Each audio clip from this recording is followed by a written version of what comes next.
ओम नमः शिवाय। श्री शिवाय नमस्तुभ्यम। जय श्री महाकाल। तो आज हम सुनेंगे इस वीडियो में धनतेरस की कहानी। एक समय की बात है, भगवान विष्णु मृत्यु लोक मतलब धरती पर विचरण करने आ रहे थे। तब माता लक्ष्मी ने उनके साथ चलने का आग्रह किया। तब भगवान विष्णु ने कहा, यदि तुम मेरी बात मान लो तो मैं तुम्हें अपने साथ ले जा सकता हूँ। तब माता लक्ष्मी ने उनकी बात मान ली और भगवान विष्णु के साथ धरती पर आ गए। कुछ देर बाद एक जगह पहुंचकर भगवान विष्णु ने लक्ष्मी जी से कहा, जब तक मैं ना आऊं तुम यहाँ से कहीं नहीं जाना। मैं दक्षिण दिशा की ओर जा रहा हूँ, तुम उधर मत आना। विष्णु जी के जाने पर माता लक्ष्मी ने सोचा कि आखिर दक्षिण दिशा में ऐसा क्या है जो मुझे वहां जाने से मना किया गया, और स्वयं भगवान वहां चले गए। लक्ष्मी जी से नहीं रहा गया और जैसे ही भगवान विष्णु आगे बढ़े, माता लक्ष्मी भी उनके पीछे पीछे चल पड़ी। कुछ ही आगे जाने पर उन्हें सरसों का एक खेत दिखाई दिया जिसमें खूब सारे फूल लगे हुए थे। सरसों की शोभा देखकर वह मंत्रमुग्ध हो गई और फूल तोड़कर अपना श्रृंगार करने लगी। आगे बढ़ी तो उन्हें एक गन्ने का खेत दिखाई दिया।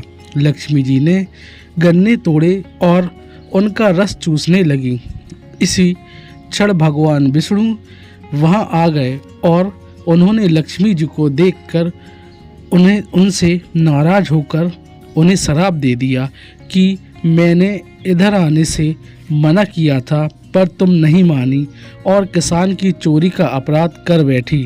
अब तुम इस अपराध के बदले किसान की 12 वर्ष तक सेवा करो। ऐसा कहकर भगवान विष्णु उन्हें छोड़कर क्षीर सागर चले गए। तब लक्ष्मी जी उस गरीब किसान के घर रहने लगी।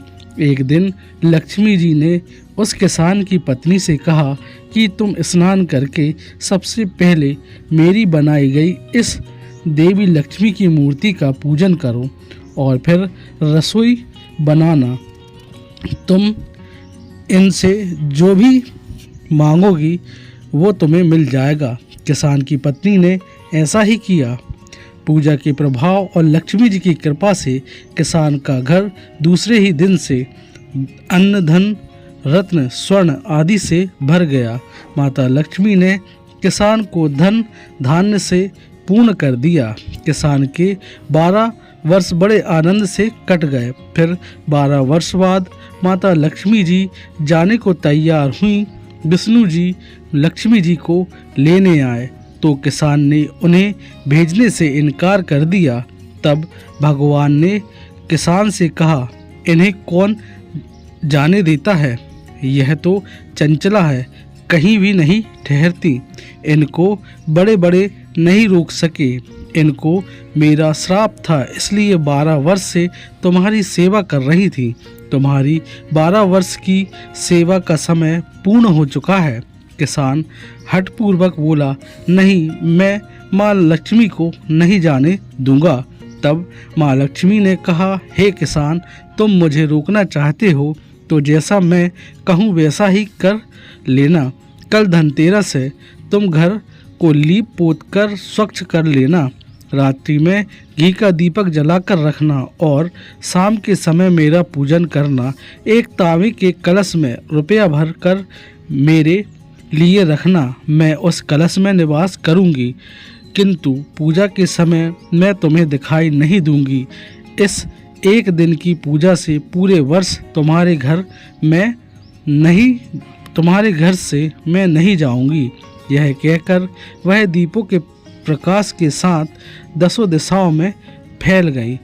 इसी वजह से हर धनतेरस के दिन माँ लक्ष्मी की पूजा होती है और लोग दीपावली के समय धनतेरस का त्यौहार मनाते हैं। तो आप सभी को धनतेरस की हार्दिक शुभकामनाएं। तो यह थी धनतेरस की कहानी।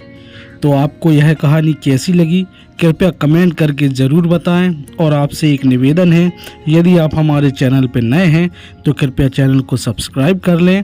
और यदि ये वीडियो आपको पसंद आता है तो कृपया एक लाइक और शेयर भी कर दें। तो ठीक है, ओम नमः शिवाय, श्री शिवाय नमस्तुभ्यम, जय श्री महाकाल, धन्यवाद।